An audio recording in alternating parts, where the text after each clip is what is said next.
Hello साथियों, कैसे हैं आप सभी। मैं विवेक एक बार फिर से आप सभी साथियों का आपके अपने परिवार एग्जामपुर में हार्दिक स्वागत करता हूं। हम है एग्जामपुर कलम से क्रांति। तो चलिए साथियों, पेन कॉपी लेकर बैठिएगा। बहुत कुछ आपको सीखना है आज, बहुत अच्छे से। तो पहला क्वेश्चन आप सभी के सामने है, ग्लोबल बिग कैट समिट का आयोजन कहाँ किया जाएगा। देखिए, आपने अभी तक जितने साथी हैं जो बिल्कुल प्रॉपर होमगार्ड की तैयारी कर रहे हैं, तो बिना थ्योरी के आप समझ लीजिए आप अपना समय व्यर्थ कर रहे हैं। अगर आप ये सोच रहे हैं कि बस क्वेश्चन क्वेश्चन लेने से हल हो जाएगा, तो जो बच्चे पढ़ रहे हैं थ्योरी में एक बार उनसे पूछ कर देखिए, वो आपको बिल्कुल सच बता देंगे कि भाई कोई आपको उसका फर्क मिलेगा नहीं मिलेगा, क्योंकि सबसे इंपॉर्टेंट है थ्योरी, और थ्योरी तो आपको करनी पड़ेगी। समझे मेरी बात। पहला क्वेश्चन आप सभी के सामने, ग्लोबल बिग कैट समिट 2026 का आयोजन कहां किया जाएगा। ग्लोबल बिग कैट समिट 2026 का आयोजन कहां पर किया जाएगा। ग्लोबल बिग कैट समिट 2026 का आयोजन ये कहां पर किया जाएगा। ग्लोबल बिग कैट समिट, तो याद रखिएगा, ये साथी इंटरनेशनल बिग कैट अलायंस करके अप्रैल 2023 में भारत ने लॉन्च किया। भारत द्वारा लॉन्च, भारत द्वारा लॉन्च। इसका उद्देश्य था कि विश्व में जो 7 बिग कैट हैं, जैसे शेर, चीता, टाइगर, जैगवार, इन सबका संरक्षण करने के लिए भारत ने जिस प्रकार से अपने यहां पर प्रोजेक्ट चलाए, उनको बाकी देशों के साथ साझा करना। अब सभी जानते हैं कि हमारे यहां पर प्रोजेक्ट टाइगर कब शुरू हुआ था, बताइए।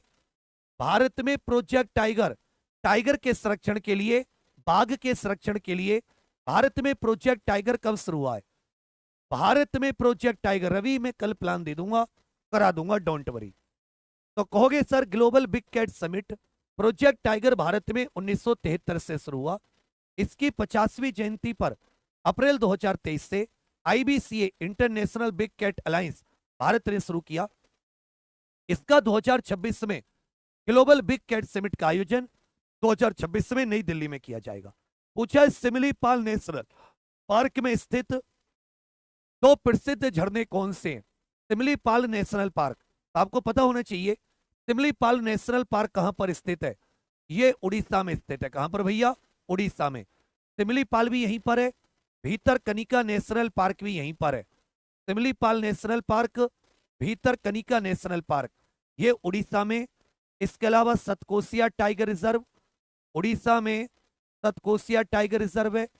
गहीर माथा, गहीर माथा वाइल्ड लाइफ सेंचुरी भी यहीं पर है, जहां पे ओलिव रिडले कछुए पाए जाते हैं। ओलिव रिडले, यहां पर कछुआ पाया जाता है, ओलिव रिडले कछुआ। तो ये जो सिमलीपाल नेशनल पार्क है, इसमें दो मतलब प्रसिद्ध झरने स्थित हैं। एक का नाम है बरहे पानी और दूसरे का नाम है जोरंडा। एक का नाम क्या है, बरहे पानी, और दूसरे का नाम क्या हो जाता है, जोरंडा। एक का नाम क्या है, बरहे पानी,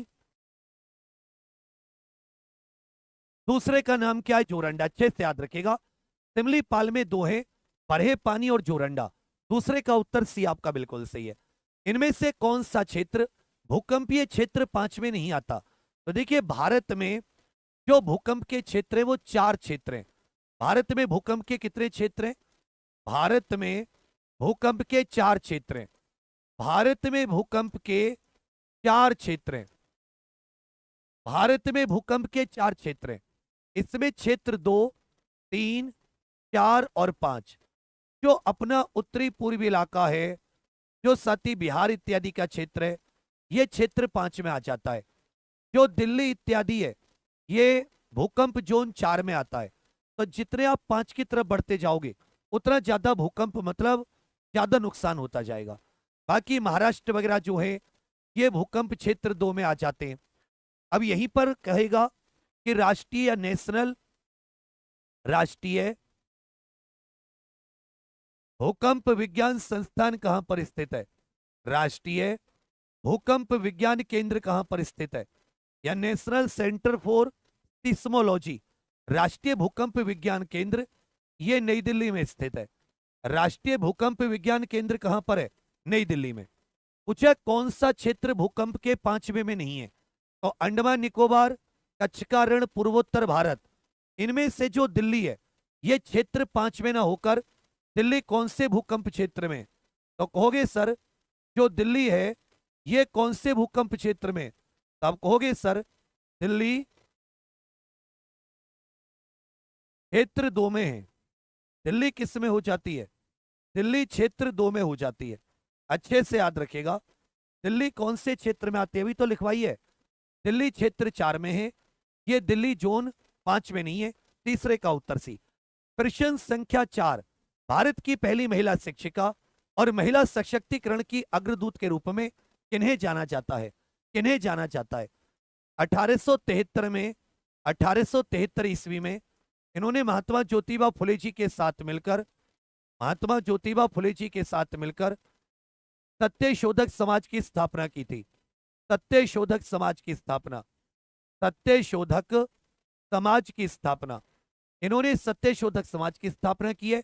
काव्य फुले और काशी रत्नाकर करके, काव्य फुले और अच्छे से याद रखिएगा पावन काशी सुबोध रत्नाकर, पावन काशी सुबोध रत्नाकर, इनकी प्रसिद्ध पुस्तकें हैं।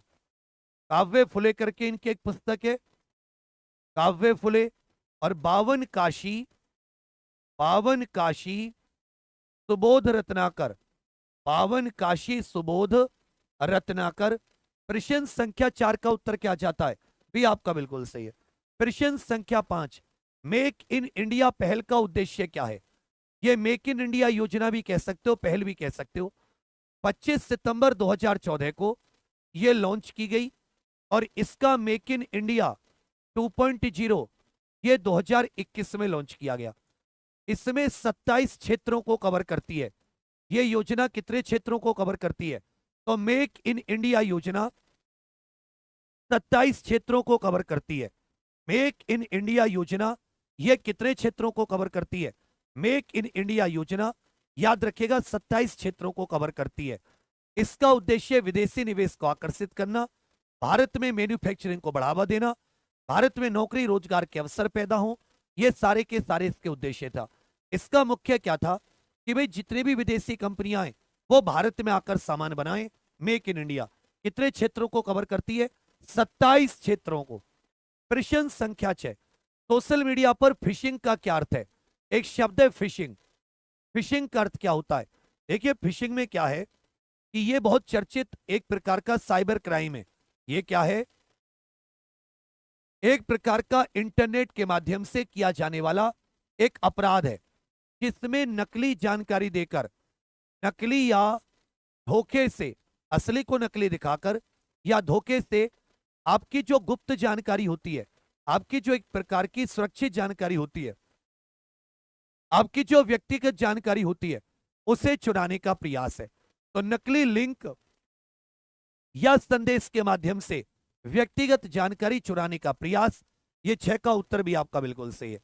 गोरा उपन्यास के लेखक बताइए। इन्हें 1913 में ये प्रथम भारतीय थे।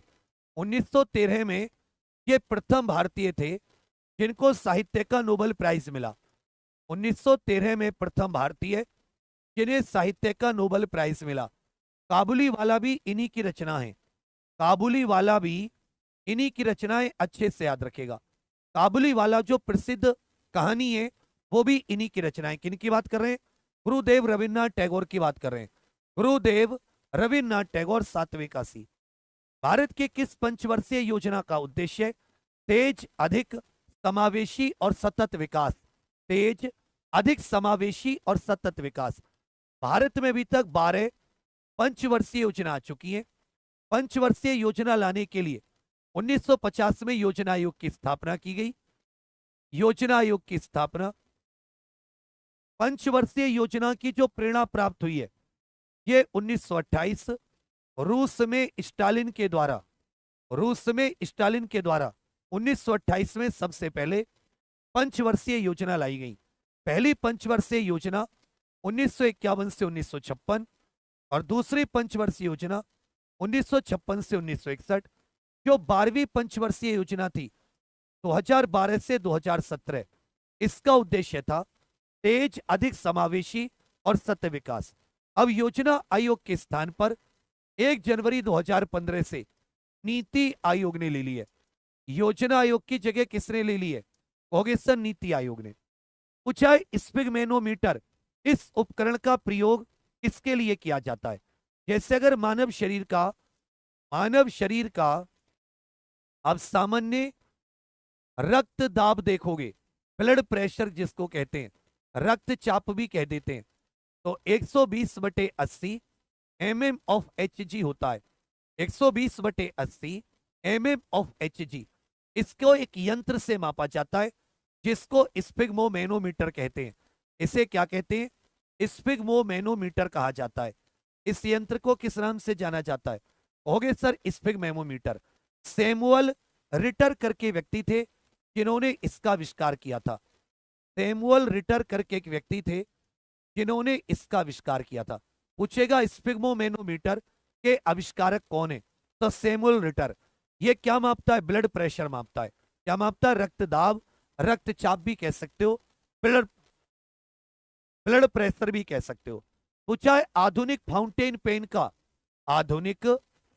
पेन का आविष्कार करने का श्रेय ये किसे जाता है? आधुनिक फाउंटेन पेन किस पर काम करता है? कैपिलरी एक्शन पर काम करता है। जो आधुनिक फाउंटेन पेन होता है ये किस पर काम करता है? होगे सर, कैपिलरी एक्शन पर काम करता है। तो किसे? Lewis Waterman. 1884 में आविष्कार किसके द्वारा किया गया था? लुईस वाटरमैन के द्वारा।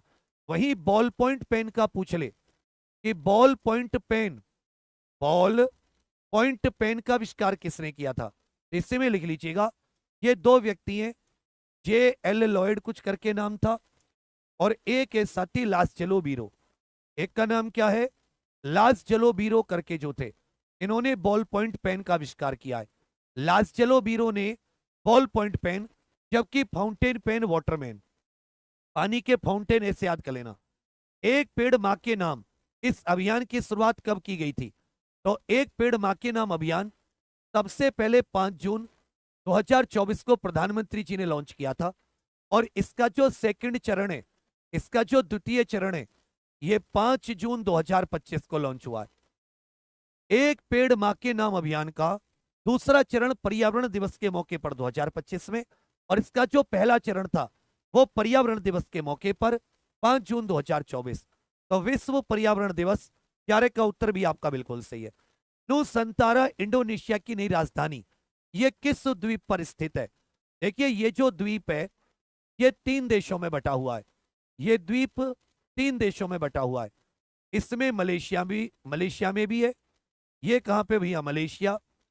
इसके अलावा इसमें ब्रुनेई करके एक देश हो जाता है, ब्रुनेई भी स्थित है, और ज्यादातर जो इसका हिस्सा है वो इंडोनेशिया के पास है। इंडोनेशिया इसको कालीमंटन द्वीप कहता है। इंडोनेशिया इसको क्या कह देता है? कालीमंटन। तो ये बोर्नियो द्वीप 3 देशों में बटा है, मलेशिया, ब्रुनेई और इंडोनेशिया।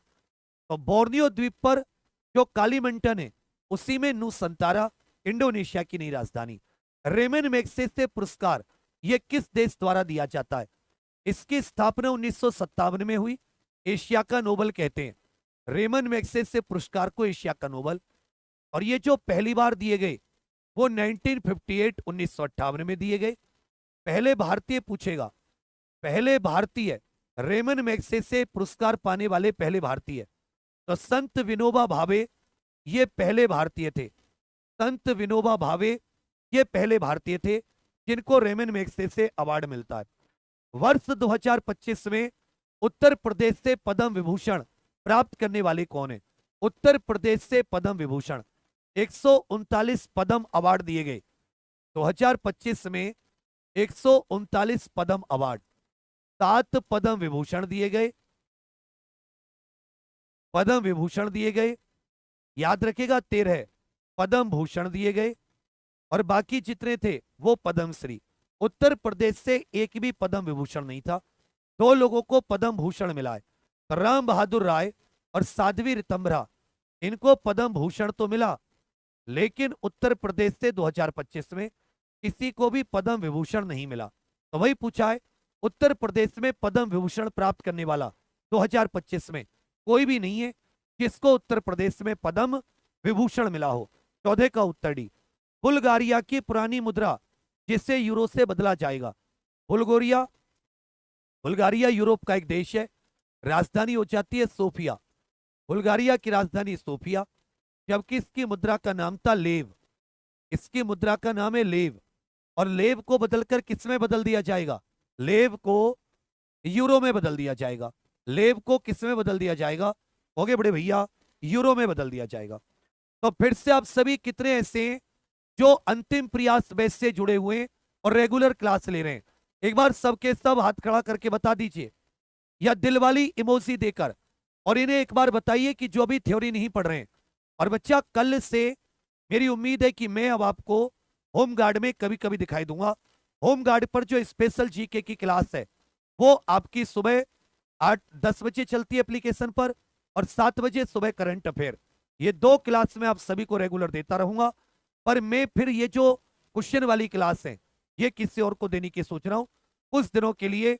ऐसा इत्यादि पर थोड़ी सी मेहनत करने की आवश्यकता है। तो यदि थ्योरी करनी है बच्चा, तो अभी भी आप एग्जाम पर ऑफिशियल एप्लीकेशन पर अंतिम प्रयास बैच से नहीं जुड़े तो एक नुकसान होगा आपका। वो नुकसान आपको पेपर देकर आकर पता चलेगा। बहुत सीक्वेंस से क्लास चल रही है, बहुत ही अच्छे से, जैसे पेपर आता है वैसे। सिंधु जल समझौते में भारत को कौन सी नदियों के जल उपयोग का प्राथमिक अधिकार दिया गया? यह कराची में वर्ल्ड बैंक की सहायता से साइन हुआ 19 सितंबर 1960 को। जवाहरलाल नेहरू और अयूब खान करके जो पाकिस्तान का राष्ट्रपति था, इनके बीच में जो लागू हुआ है 1 अप्रैल 1960 से लागू हुआ। 1 अप्रैल 1960 से लागू। लेकिन इस पर साइन कब किए गए थे? 19 सितंबर 1960 को। कहां पर? कराची में। एक बात और इसमें याद रखिएगा कि भाई इसमें आईबीआरडी विश्व बैंक के द्वारा इसमें मध्यस्थता कराई गई थी। तो ये जो पूरब की तीनों नदियां हैं, व्यास, सतलज, रावी, रावी, सतलज, व्यास, ये तीनों के नदियों का उपयोग का प्राथमिक अधिकार ये भारत को मिला, जबकि झेलम, चिनाब, सिंधु ये तीनों पाकिस्तान को। 8 डिग्री चैनल किससे अलग करता है? 8 डिग्री चैनल ये किससे अलग करता है? प्रियंका बेटा, मैं कल से मूल विधि लेना शुरू कर दूंगा, डोंट वरी। मूल विधि, पॉलिटी, सब पे कल से पूरा फोकस कर देंगे। 8 डिग्री चैनल किसको अलग करता है? 8 डिग्री चैनल किसको अलग करता है? अंडमान और निकोबार, अंडमान और निकोबार, भारत और श्रीलंका, मिनीकॉय और मालदीव, दक्षिणी अंडमान और लिटिल अंडमान। 8 degree channel. तो याद रखिएगा, ये होता है मालदीव, ये होता है मिनीकॉय। मालदीव और मिनीकॉय को ये 8 डिग्री चैनल अलग करता है। 1781 राष्ट्रीय विज्ञान दिवस किस वैज्ञानिक की खोज की याद में? इन्होंने सन 1928 में दिनांक 28 फरवरी को रमन प्रभाव की खोज की थी, जो कि स्कैटरिंग ऑफ लाइट से संबंधित था। रमन प्रभाव की खोज के लिए यह किसी की जयंती में नहीं मनाया जाता। इस दिन सीवी रमन जी की जयंती नहीं होती। सीवी रमन जी के द्वारा रमन प्रभाव की खोज की गई थी, इसलिए 28 फरवरी को राष्ट्रीय विज्ञान दिवस मनाते हैं। राष्ट्रीय विज्ञान दिवस मनाते हैं मतलब ये किसी का कोई वो नहीं है, क्या बोलते हैं उसे, ये किसी की जयंती हो, समझ रहे? यूएन वीमेन के सतत विकास लक्ष्य के लिए मुख्य रूप से काम करता है। यह संयुक्त राष्ट्र की संस्थाएं महिलाओं के अधिकारों से संबंधित न्यूयॉर्क, अमेरिका में इसका हेडक्वार्टर है। जो ये 5 उंगली बराबर नहीं होती, तो ऐसे समझ लेना 5 उंगली बराबर, महिला पुरुष बराबर। जो ये 5वां सतत विकास लक्ष्य है, लैंगिक समानता, इसके लिए यूएन वीमेन काम करती है। राष्ट्रीय सीमेंट और निर्माण सामग्री परिषद का मुख्यालय, राष्ट्रीय सीमेंट और निर्माण सामग्री परिषद का हेडक्वार्टर, राष्ट्रीय, बिल्कुल सही, निर्माण सामग्री, तो इसका हेडक्वार्टर कहां पर है? इसका हेडक्वार्टर नई दिल्ली में। नेशनल सीमेंट और national council for cemental building material. फिर आ जाता है भारत चीन सीमा की सुरक्षा कौन सी फोर्स करती है? भारत चीन सीमा की सुरक्षा 24 अक्टूबर 1962 को इस फोर्स की स्थापना हुई है। 24 अक्टूबर 1962 को इस फोर्स की स्थापना हुई है। भारत चीन सीमा की सुरक्षा आईटीबीपी करती है, भारत चीन सीमा की सुरक्षा। और यही याद रखिएगा 1982 से कैलाश मानसरोवर यात्रा करवाती है। कैलाश मानसरोवर यात्रा का सफल संचालन कैलाश मानसरोवर यात्रा का सफल संचालन कराने की जिम्मेदारी भी आईटीबीपी की है। 21 का उत्तर सी आपका बिल्कुल सही है। Indo Tibet border police. UN women संगठन का गठन किनको मिलाकर किया गया था? यूएन वीमेन, तो ये बहुत सारे संगठन थे, यूनिफेम, डॉ, इंस्ट्रॉ, ओसाजी, इन सबको मिलाकर 2010 में यूएन वीमेन का हेडक्वार्टर कहां पर है? होगे सर न्यूयॉर्क में। इसरो की वाणिज्यिक शाखा बताइए। इसरो की वाणिज्यिक शाखा, इसरो की वाणिज्यिक शाखा। इसरो 15 अगस्त 1969 में गठन हुआ, हेडक्वार्टर बेंगलुरु हो जाता है। इसरो का हेडक्वार्टर कहां पर है? होगे सर बेंगलुरु। इसरो का हेडक्वार्टर कहां पर है? बेंगलुरु। अंतरिक्ष इसकी वाणिज्यिक शाखा है। प्रश्न संख्या 24। जनवरी 2020 में किस राज्य की विधानसभा ने विधान परिषद को समाप्त करने के लिए एक प्रस्ताव पारित किया था? हालांकि इसे संसद से मंजूरी मिलना बाकी है। इस प्रस्ताव को संसद से मंजूरी मिलना बाकी है। जनवरी 2020 में किस राज्य की विधानसभा ने विधान परिषद को समाप्त करने के लिए एक प्रस्ताव पारित किया था? तो याद रखिएगा आंध्र प्रदेश। 175 विधानसभा की सीटें, 58 विधान परिषद, लोकसभा की 25, राज्यसभा की 11। पूछा दक्षिण भारत प्राकृतिक कृषि शिखर सम्मेलन 2025 का आयोजन किस शहर में किया गया था? दक्षिण भारत प्राकृतिक कृषि शिखर सम्मेलन, दक्षिण भारत प्राकृतिक कृषि शिखर सम्मेलन का आयोजन, दक्षिण भारत प्राकृतिक कृषि शिखर सम्मेलन, ये तमिलनाडु के कोयम्बटूर में। कोयम्बटूर को दक्षिण भारत का मैनचेस्टर भी कहा जाता है। पूछा इंदिरा गांधी शांति पुरस्कार प्राप्त करने वाले पहले भारतीय कौन थे जिन्हें 1991 में मरणोपरांतीय सम्मान मिला था? देखिए अवार्ड तो पहली बार 1986 में दिया गया, लेकिन ये एक संस्था को दिया गया। पहले भारतीय जिन्हें इंदिरा गांधी शांति पुरस्कार दिया गया वो थे राजीव गांधी, पूर्व प्रधानमंत्री राजीव गांधी, जिन्हें मरणोपरांतीय अवार्ड दिया गया। 25 लाख रुपए का पुरस्कार है। अभी चर्चा में था क्योंकि 2024 के लिए मिशेल बैचलेट को दिया है। 2024 के लिए किसको दिया है? चिली की पूर्व राष्ट्रपति मिशेल बैचलेट। पूछे कौन सी राजधानी दक्षिण अफ्रीका, इनमें से कौन सा शहर दक्षिण अफ्रीका की एक राजधानी है? एक बार सारे के सारे इस क्लास के लिंक को शेयर कर देना बच्चा। एक बार सबके सब इस क्लास के लिंक को शेयर कर देना। कौन सी? दक्षिण अफ्रीका। तो दक्षिण अफ्रीका की 3 राजधानी होती है, Pretoria, Cape Town, Blom Fontaine.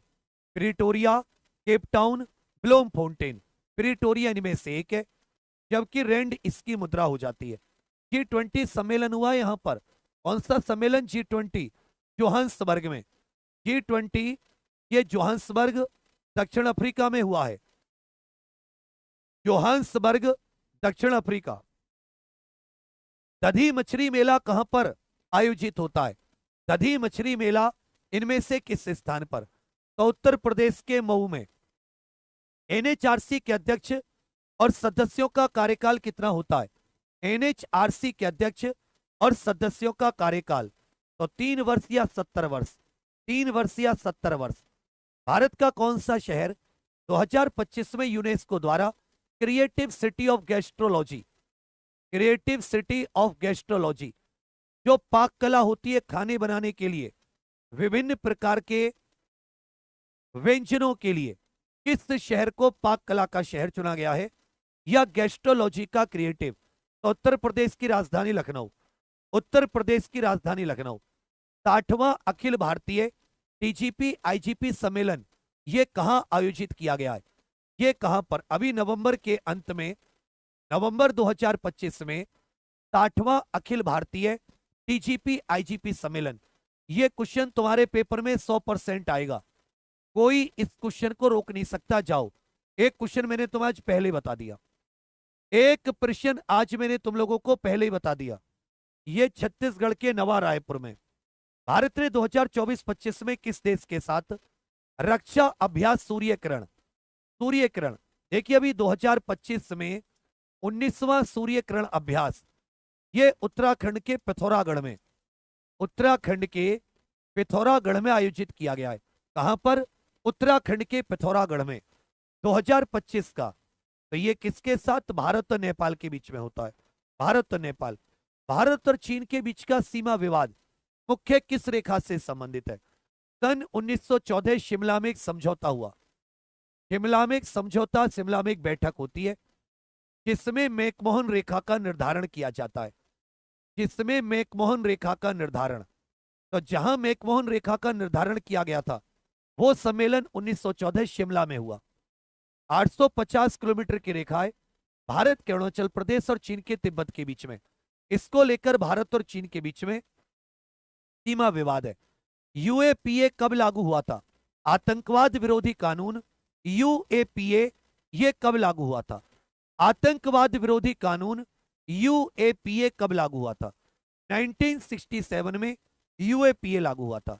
इनमें से कौन सा एक मानवाधिकार नहीं है? इनमें से कौन सा एक मानवाधिकार नहीं है? इनमें से कौन सा एक मानवाधिकार नहीं है? और जीवन का अधिकार तो मानवाधिकारों की सार्वभौमिक घोषणा पत्र का अनुच्छेद 3 में, शिक्षा का अधिकार भी है, क्रूर दंड से मुक्ति भी है, मतदान का अधिकार, ये याद रखिएगा, एक मानवाधिकार नहीं है। ये वर्तमान में एक संवैधानिक अधिकार है। हालांकि मतदान का अधिकार भी, अपनी सरकार में भाग लेने का अधिकार भी, यूडीएचआर में तो मानवाधिकार भी है। यूडीएचआर में तो कह रखा है मानवाधिकारों के सार्वभौमिक घोषणा पत्र को संयुक्त राष्ट्र महासभा द्वारा कब अपनाया गया था? संयुक्त राष्ट्र महासभा ने फ्रांस की राजधानी पेरिस में, संयुक्त राष्ट्र महासभा ने फ्रांस की राजधानी पेरिस में यूडीएचआर को अपनाया 10 दिसंबर 1948 में। 10 दिसंबर 1948 में यूडीएचआर को कब अपनाया? 10 दिसंबर 1948। जनपद में कानूनी व्यवस्था की जिम्मेदारी किसकी होती है? जनपद में कानूनी व्यवस्था की जिम्मेदारी किसकी होती है? यदि सामान्य प्रशासन का प्रमुख पूछे कि जो सामान्य प्रशासन का हेड होता है किसी जिले का, वो डिस्ट्रिक्ट मजिस्ट्रेट होता है। लेकिन जो कानूनी व्यवस्था पुलिस का प्रमुख होता है, सुप्रिंटेंडेंट ऑफ पुलिस, पुलिस अधीक्षक, कई जिलों में एसएसपी। ब्राजील की मुद्रा क्या है? ब्राजील की मुद्रा क्या है? सबके सब उत्तर दीजिए। अंशु क्या हुआ? ब्राजील की राजधानी क्या होती थी? ब्रासीलिया। ब्राजील की राजधानी क्या हो जाती है? ब्रासीलिया। ब्रासीलिया ब्राजील की राजधानी है। ब्रासीलिया क्या है? ब्राजील की राजधानी। जबकि मुद्रा क्या है? रियल। मुद्रा क्या है? रियल। पूछा है जर्मनी की राजधानी कौन सी है? इनमें से जर्मनी की राजधानी कौन सी है? इनमें से भैया जर्मनी की राजधानी कौन सी है?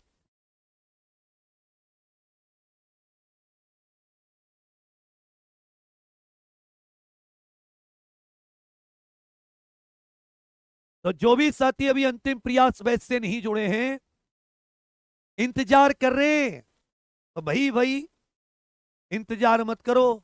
जैसे क्लास चल रही है ना, इन बच्चों से पूछो एक बार, अगर रेगुलर प्रेम पूर्वक क्लास ले रहे हो तो क्लास में चीजें याद होती जा रही हैं। जर्मनी की राजधानी बर्लिन, स्प्री नदी के किनारे। जर्मनी की राजधानी बर्लिन, स्प्री नदी के किनारे। भारतीय विदेश व्यापार का नियंत्रण कौन करता है? 1991 में संस्था बनी, वाणिज्य एवं उद्योग मंत्रालय के तहत काम करती है। यह भारत के विदेश व्यापार को कंट्रोल करती है।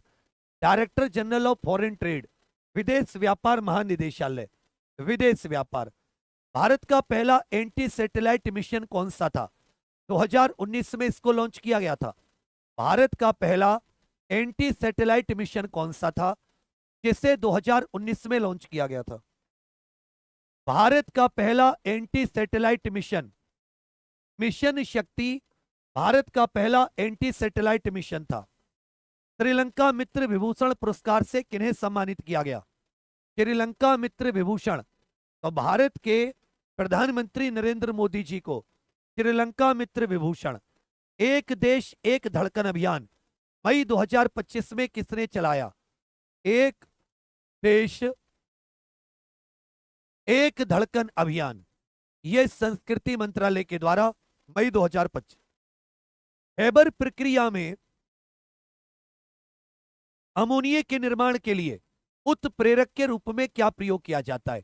एक अमोनिया कंपाउंड है, अमोनिया नाम का पदार्थ है जिसका निर्माण हेबर प्रक्रिया के द्वारा किया जाता है। तो आपको पूछा है जो हैबर प्रक्रिया होती है, इस हैबर प्रक्रिया में आपका जो उत्प्रेरक होता है, कैटेलिस्ट कौन सा होता है, कैटेलिस्ट कौन सा होता है, हैबर्स प्रोसेस में कैटेलिस्ट कौन सा होता है, अच्छे से याद रखिएगा। कहोगे सर लोहा होता है, कौन सा होता है, लोहा। हैबर प्रक्रिया के द्वारा अमोनिया। उत्तर प्रदेश का कौन सा जिला नेपाल के साथ सीमा साझा नहीं करता। लगभग उत्तर प्रदेश की 600 किलोमीटर की सीमाएं जो नेपाल के साथ लगती है। 7 जिले उत्तर प्रदेश के, 7 जिले उत्तर प्रदेश के, कितने जिले, 7। महाराजगंज, श्रावस्ती, सिद्धार्थनगर, महाराजगंज, श्रावस्ती, सिद्धार्थनगर। फिर आ जाता है इसमें भैया, एक आपका आ जाता है बलरामपुर। एक जिला कौन सा आ जाता है, बलरामपुर। एक जिला कौन सा आ जाता है, बलरामपुर। पीलीभीत, लखीमपुर खीरी, बहराइच। पीलीभीत, लखीमपुर खीरी, बहराइच। पीलीभीत, लखीमपुर खीरी, बहराइच। ये सारे के सारे तो हैं, इसमें 3 तो ही हो गए, पीलीभीत, लखीमपुर खीरी जो उत्तर प्रदेश का सबसे बड़ा जिला है क्षेत्रफल में। बहराइच भी एक हो जाता है, बहराइच की सीमा भी लगती है। सिद्धार्थनगर, श्रावस्ती, महाराजगंज, पीलीभीत, लखीमपुर खीरी। एक और आ जाता है बलरामपुर। एक क्या जाता है, बलरामपुर। तो 4 और 3 7। गोंडा, गोंडा जनपद की सीमा नेपाल से नहीं लगती। गोंडा जनपद की सीमा ये नेपाल से नहीं लगती। फिर से सुन लीजिए, लखीमपुर खीरी, पीलीभीत, बहराइच, बलरामपुर, महाराजगंज, श्रावस्ती, सिद्धार्थनगर। प्रश्न संख्या 40। रक्त का थक्का जमाने में कौन सा विटामिन सहायक होता है। रक्त का थक्का जमाने के लिए, रक्त का थक्का जमाने के लिए इनमें से कौन सा, रक्त का थक्का जमाने के लिए। तो ए देखिए रतौंधी, ए विटामिन कमी, ए की कमी से रतौंधी, सी की कमी से स्कर्वी, विटामिन B1 से बेरी बेरी, विटामिन B1 से कौन सा रोग, बेरी बेरी। जो रक्त का थक्का जमाने में सहायक विटामिन है उसे विटामिन के कहा जाता है। किस राज्य में क्षेत्रफल के अनुपात में सबसे अधिक वन क्षेत्र है। इनमें से किस राज्य में वन क्षेत्र सबसे ज्यादा है। तो देखिए इसमें क्षेत्रफल का अनुपात मतलब प्रतिशत के हिसाब से। यदि कुल क्षेत्रफल की बात करें कि कुल क्षेत्रफल में सबसे ज्यादा, तो कुल क्षेत्रफल में पहले स्थान पर मध्य प्रदेश है, दूसरे स्थान पर अरुणाचल प्रदेश है, दूसरे स्थान पर अरुणाचल प्रदेश।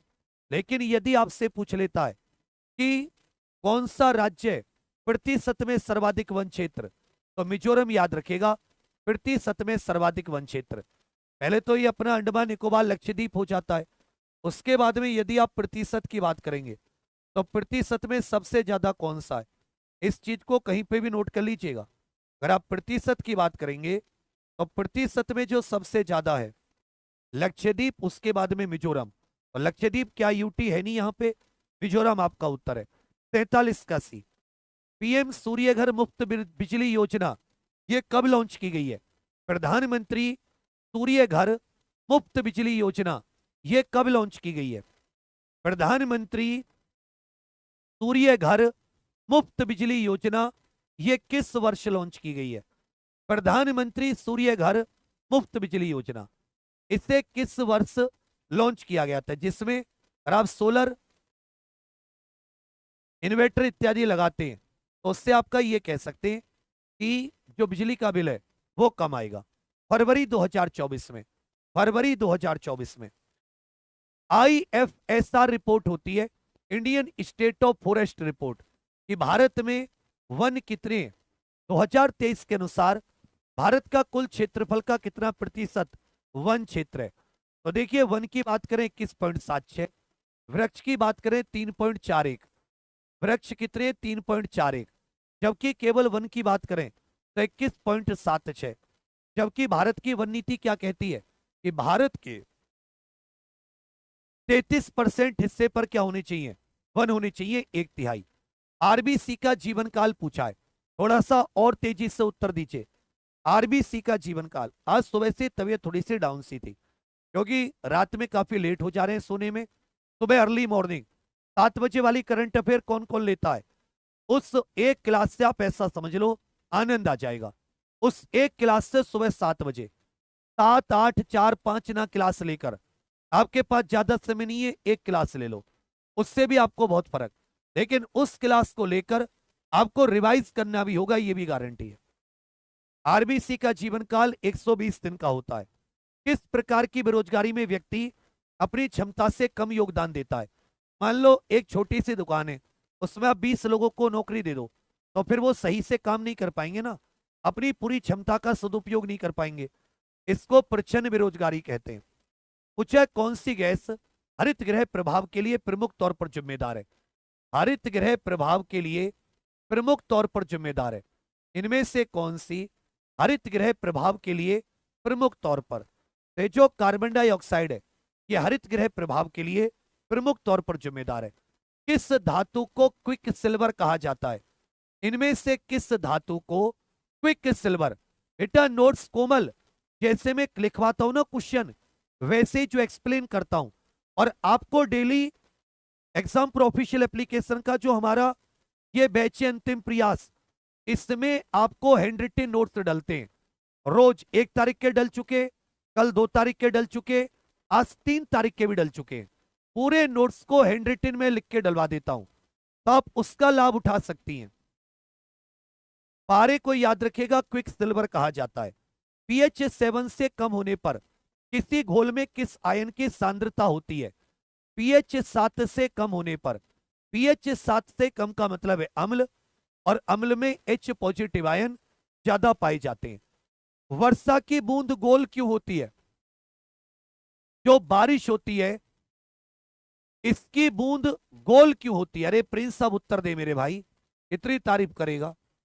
वर्षा की बूंद तो पृष्ठ तनाव के कारण, सरफेस टेंशन के कारण, पृष्ठ तनाव के कारण जो वर्षा की बूंद होती है गोल होती है। वर्षा की बूंद गोल होती है, इसी के वजह से जो ये अंतरिक्ष में ग्रह इत्यादि होते हैं ये गोल होते हैं। और जो मलाई इत्यादि जमती है ये भी पृष्ठ तनाव के कारण। आपने देखोगे छोटे मच्छर पानी पे तैरते रहते हैं, ये सभी सरफेस टेंशन के कारण। भारत में रेलगाड़ी में देश का पहला ऑनबोर्ड एटीएम ये कहां लगाया गया है? रेलगाड़ी, चलती फिरती रेलगाड़ी में देश का पहला एटीएम, पहला एटीएम हो गए भैया पंचवटी एक्सप्रेस। 57। कुचिपुड़ी नृत्य का उल्लेख किस ग्रंथ में मिलता है? कुचिपुड़ी आंध्र प्रदेश का शास्त्रीय नृत्य है। कुचिपुड़ी किसका नृत्य है? आंध्र प्रदेश का शास्त्रीय नृत्य है। इसका उल्लेख किस में मिलता है? इसका उल्लेख किस में मिलता है? कुचिपुड़ी का उल्लेख किस में मिलता है? याद रखिएगा, कुचिपुड़ी का उल्लेख जो है वो नाट्य शास्त्र, भरत मुनि के नाट्य शास्त्र में मिलता है। सिद्धेंद्र योगी ने इसका आविष्कार किया था। कौन सा नृत्य ऐसा है जो ज्यादातर महिलाओं के द्वारा किया जाता है? यह सोलो टाइप का नृत्य है, और खास तौर पर लास्य, मतलब इसमें सॉफ्ट गतिविधि या शरीर के जो अंगों की जो गतिविधि होती है वो बहुत ही सॉफ्ट होती है। शरीर के अंगों की गतिविधि बहुत सॉफ्ट। आकाश जी धन्यवाद। भोगेश्वर मोहनी अट्टम। संगम साहित्य किस भाषा का प्राचीन साहित्य है? किस भाषा के प्राचीन साहित्य को संगम साहित्य कहा जाता है? किस भाषा के प्राचीन साहित्य को संगम साहित्य कहा जाता है? किस भाषा के प्राचीन साहित्य को, जो तमिल भाषा में लिखा गया प्राचीन साहित्य है, इसे याद रखिएगा संगम साहित्य कहा जाता है। अजंता एलोरा की गुफाएं, इसमें कुल 30 गुफाएं, तो ये दो हैं अजंता और एलोरा की, दोनों छत्रपति संभाजी नगर में स्थित है, जिले में महाराष्ट्र। एलोरा में 34 गुफाएं और अजंता गुफाओं की संख्या 30। वघोरा नदी के किनारे अजंता बौद्ध धर्म की गुफाएं और एलोरा, इसमें साथी बौद्ध धर्म की भी है, इसमें हिंदू धर्म की भी है। 12 से 29 तक। गुफा नंबर 16 में कैलाशनाथार मंदिर है। कैलाशनाथ मंदिर जो दुनिया का एक ही चट्टान से बनाया गया सबसे बड़ा मंदिर है। और उसके बाद में 30 से 34 ये जैन धर्म की है। तो 1 से 12 बौद्ध धर्म, 13 से 29 हिंदू, और जैन धर्म की 30 से 34। एलोरा में तीनों धर्मों की हैं। अच्छे इस चीज को अच्छे से याद करिए, एलोरा में तीनों धर्मों की हैं।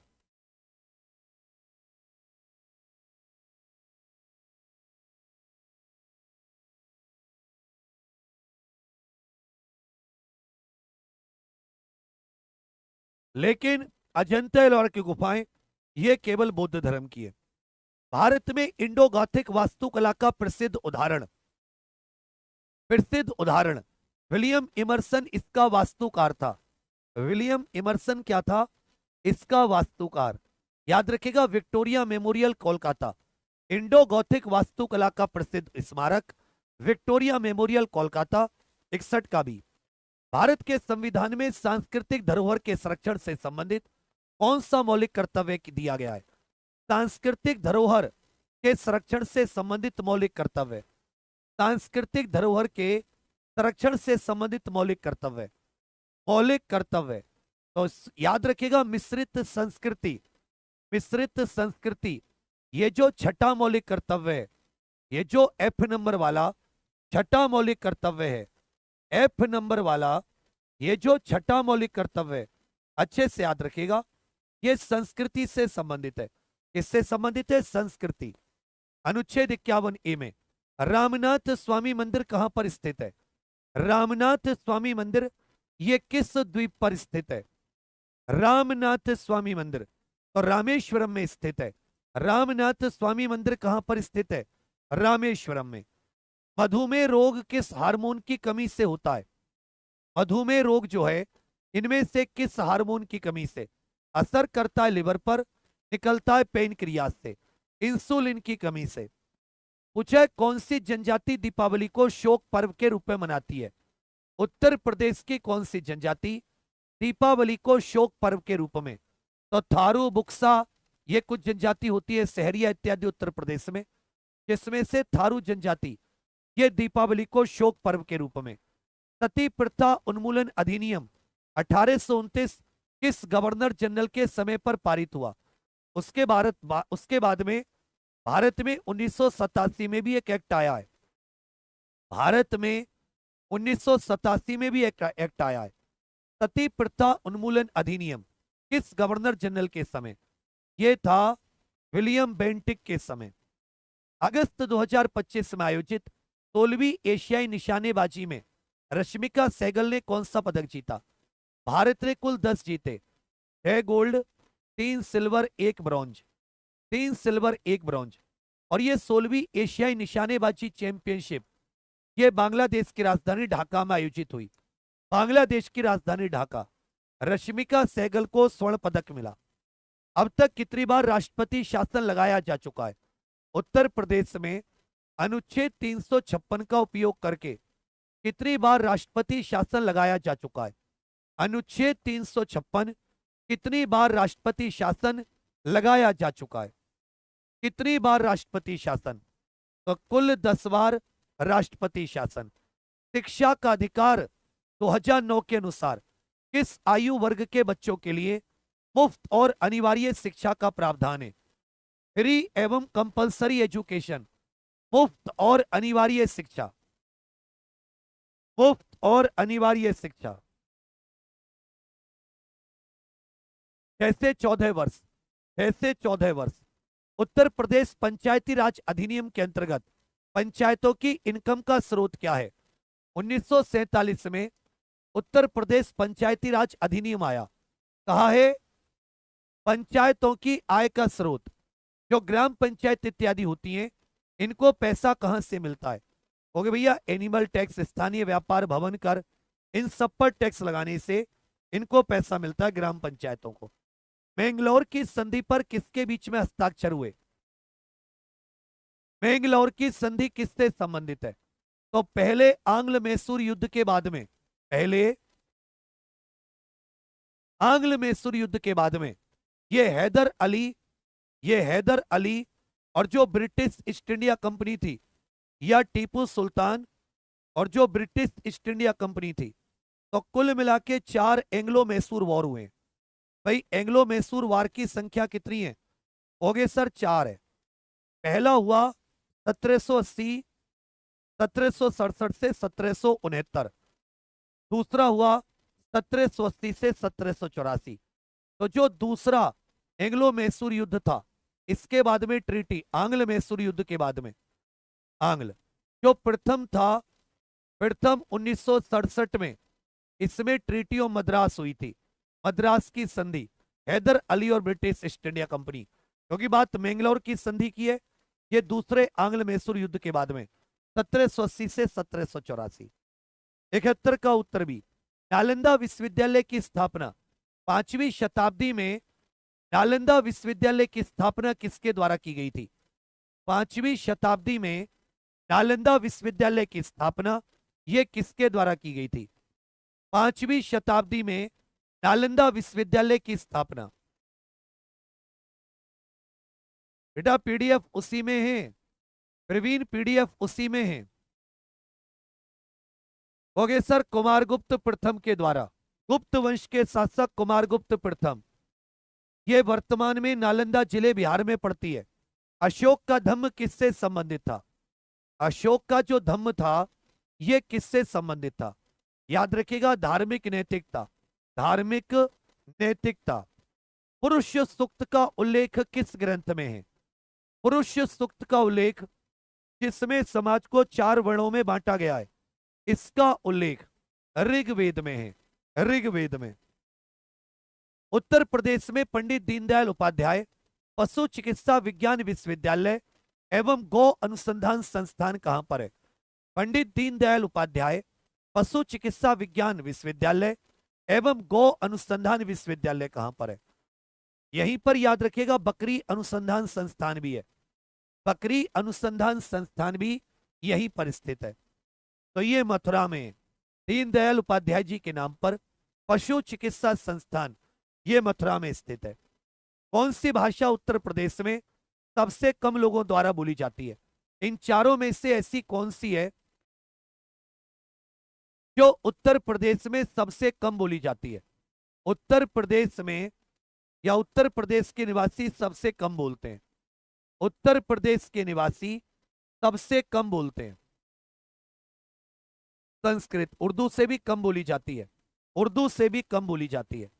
इसमें वर्ष 2011 की जनगणना के अनुसार सबसे कम जनसंख्या वाला उत्तर प्रदेश का जिला, सबसे कम, सबसे ज्यादा प्रयागराज, भाई सबसे ज्यादा जनसंख्या प्रयागराज, सबसे कम, सबसे कम बताइए कौन सा?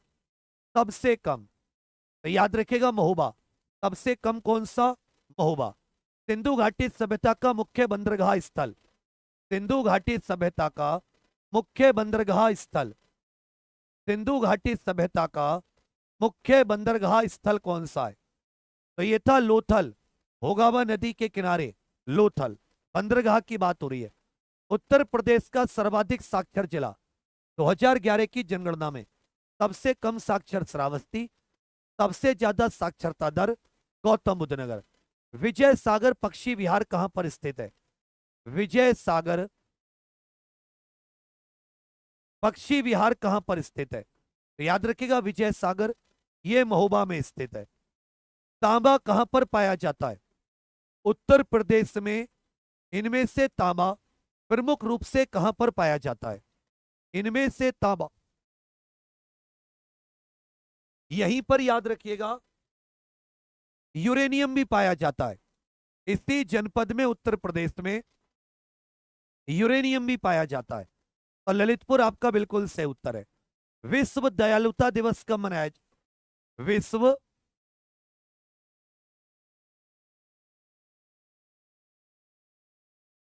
दयालुता दिवस कब मनाया जाता है? बुक मंगा लीजिए, फायदा ही होगा बुक का। वो इतनी महंगी तो है नहीं, कंप्लीट सिलेबस है। कभी मान लो नहीं पढ़ पाए क्लास तो फायदा है उसका, नोट्स बनाओगे और ज्यादा फायदा है।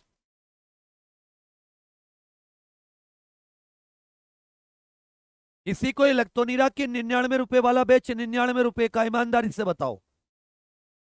ये 13 नवंबर को मनाया जाता है। चाहे भारत के नए अधिराज्य का पहला गवर्नर जनरल, आजादी के बाद में जब तक संविधान लागू नहीं हुआ था, भारत एक अधिराज्य था, डोमिनियन था। तो आजादी के बाद, स्वतंत्रता के बाद भारत का पहला गवर्नर जनरल कौन बना?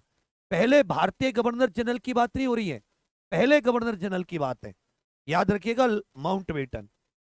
संसद के किस संशोधन अधिनियम ने लोकसभा की सदस्य संख्या को बढ़ाकर 525 से 545, 525 से 545, ये था 35वां 31वां, ये 1972 की बात है। कब की बात है? 1972 की। 31वां संविधान संशोधन 1972। भारतीय अर्थव्यवस्था का कौन सा क्षेत्र सकल राष्ट्रीय उत्पाद में सबसे अधिक योगदान देता है? सकल राष्ट्रीय उत्पाद में भारत की बात हो रही है, तो देखिए भारत में सकल राष्ट्रीय उत्पाद में जो सेवा क्षेत्र है, तृतीय क्षेत्र, वो 55% तक योगदान देता है। उद्योग क्षेत्र ये लगभग आप कह सकते हैं 27% तक, 27% तक। और जो प्राथमिक क्षेत्र है ये मात्र 16% के करीब, 7 5 12, 55 31, 55 31 और 16%। 31% उद्योग, 55% सेवा और 16% प्राथमिक क्षेत्र। तो ये जो तृतीय क्षेत्र होता है इसी को सेवा क्षेत्र कहते हैं। भारत के सकल राष्ट्रीय उत्पाद में आज सबसे ज्यादा वैल्यू सेवा क्षेत्र की है। उत्तर प्रदेश के सकल राष्ट्रीय उत्पाद में भी सर्वाधिक वैल्यू तृतीय क्षेत्र की है। नीति आयोग किसके सर्वेक्षण के आधार पर गरीबी रेखा का निर्धारण करता है? नीति आयोग किसके सर्वे के आधार पर गरीबी रेखा के नीचे के लोगों का निर्धारण? अरे सबके सब उत्तर दीजिए, सो रहे हो क्या?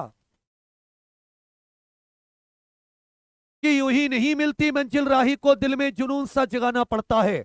और किसी ने पूछा चिड़िया से सुंदर घोंसला कैसे बना, तो बोली उड़ना पड़ता है, बार बार करनी पड़ती है मेहनत, तिनका तिनका उठाना पड़ता है। किसके सर्वे के आधार पर? राष्ट्रीय नमूना सर्वेक्षण संगठन के सर्वे के आधार पर।